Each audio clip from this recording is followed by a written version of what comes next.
Alam mo yung feeling tuwing linggo ng gabi? Nangangamba ka na kasi bukas Monday na ulit.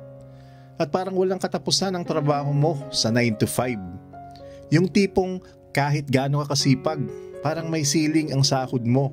Pero wala namang limit ang skills mo. I used to feel trapped, living paycheck to paycheck. At gusto ko ng more freedom, more time, at financial control. Hanggang sa na-realize ko, kaya kong gumawa ng paraan para magkaroon ng side income, passive income, at tuloy-tuloy na ipon para sa future. Kung curious ka kung paano ko sinimulan yung side hustle ko at paano ito naging daan para sa financial freedom, stick around. Dahil isi-share ko step by step yung journey ko at practical tips na pwede mong gawin today.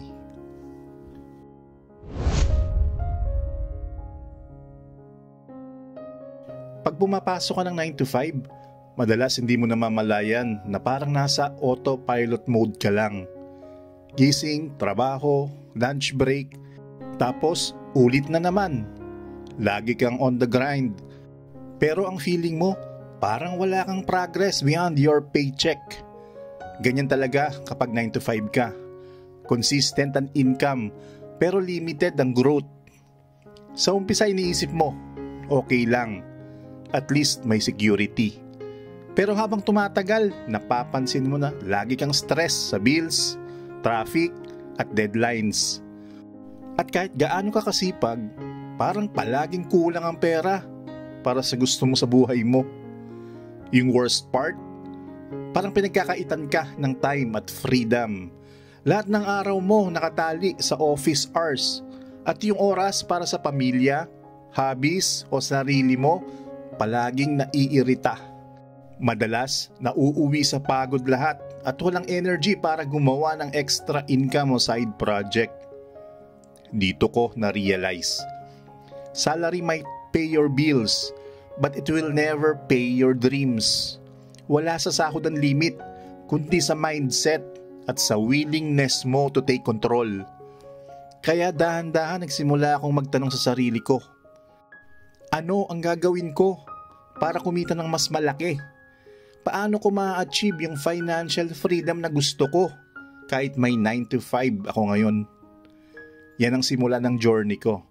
Ang paghahanap ng paraan para magkaroon ng side hustle, mag-ipon ng pera at simula ng investing kahit maliit lang sa umpisa.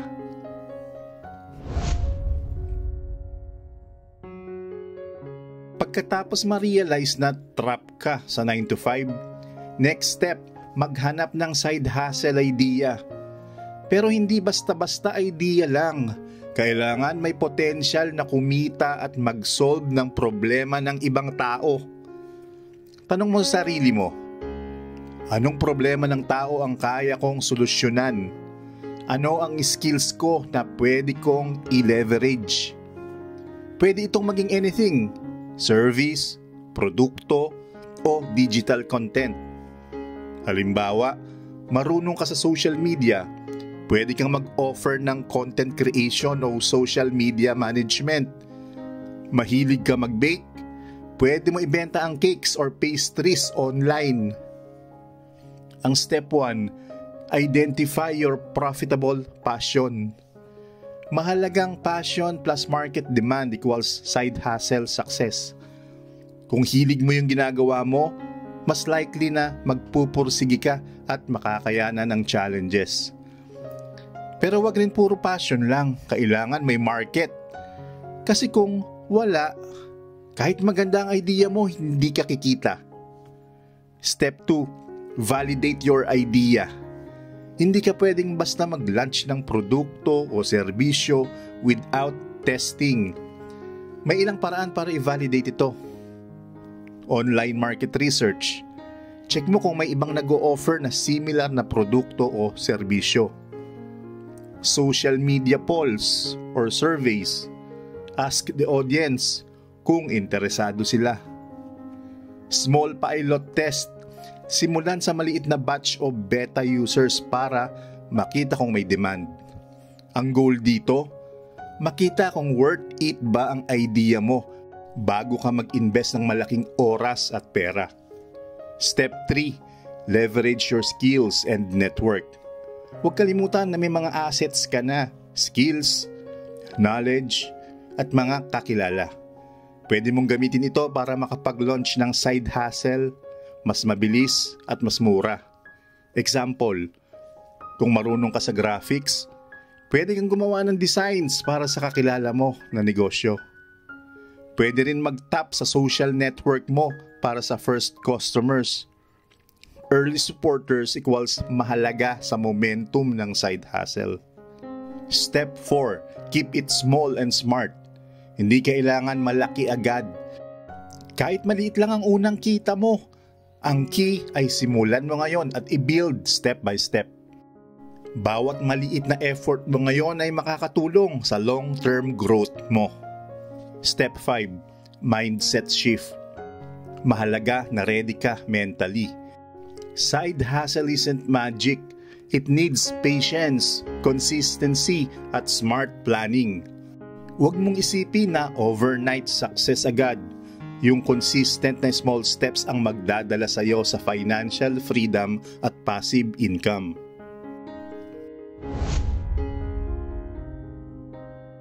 Pag na-validate mo na yung idea at may market, next step, transition from employee to entrepreneur. Kailangan ng strategy para hindi ma-overwhelm at secure ang finances habang nag-explore ng new income stream. Step 1. Budgeting for freedom. Ikat ang unnecessary gastos at i-allocate kahit maliit lang sa business, marketing tools, o skills. Ang mindset, spend less now para kumita at ma-achieve ang financial freedom later. Step 2. Time blocking for success. Kung may 9 to 5 ka pa, gumawa ng daily schedule, halimbawa 2 to 3 hours after office para sa business weekends para sa bigger task. Tip, consistency beats intensity. Step 3. Build your foundation. Legalities, branding, at early customer acquisition kahit maliit pa lang.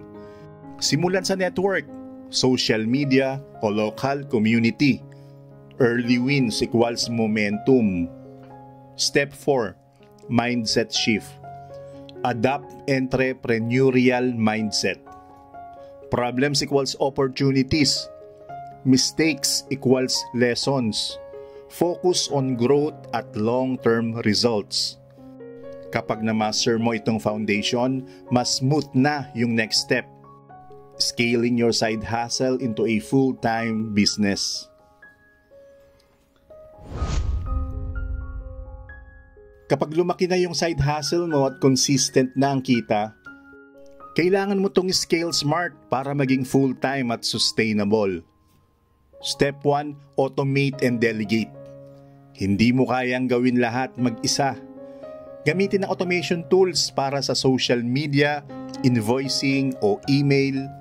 Mag-hire ng freelancer o virtual assistant para sa repetitive task para makafocus ka sa growth. Step 2, diversify income streams. Huwag ilagay lahat sa isang produkto o serbisyo. Pwede kang mag-add ng affiliate programs, digital products o bagong services. Kapag may multiple streams, mas stable ang income kahit may isa na bumagal. Step 3, reinvest profits. Huwag i-spend lahat. Ilagay sa business para mas lumaki. Marketing, tools, o skills. Mindset, let your money work for you. Step 4, monitor and optimize. I-check regularly kung ano ang effective at ano ang kailangan i-adjust. Constant improvement equals sustainable growth. Step 5, prepare for full-time transition. Kapag consistent na at may solid client base ka, saka mo i-consider i-leave ang 9 to 5. Siguraduhin na may emergency fund at recurring income para less risky. Scaling smart is about working on your business, not just in it. Kapag na-master mo ito, mas enjoy mo yung freedom at financial control.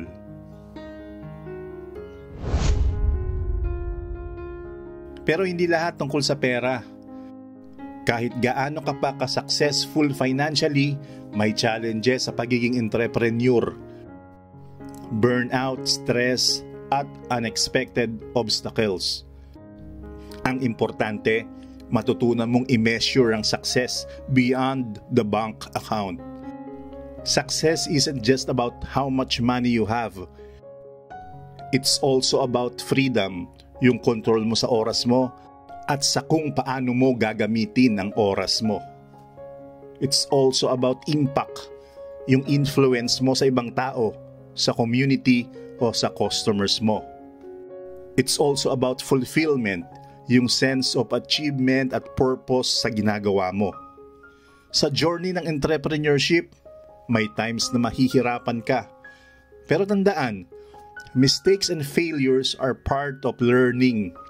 Ang key, resilient mindset, consistent action, at willingness na mag-adapt. Practical tips. Simulan kahit maliit. Every step counts.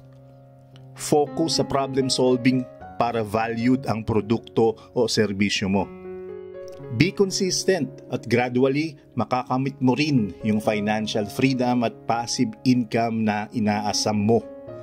Sa huli, ang goal ng side hustle o negosyo ay hindi lang pera, kundi control sa buhay mo sa mas maraming opportunities at mas meaningful na achievements.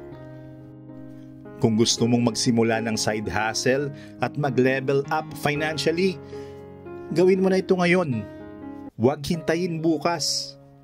Subscribe ka na sa The Brown Investor para sa mas maraming tips sa financial freedom, passive income, at smart investing para sa Pinoy.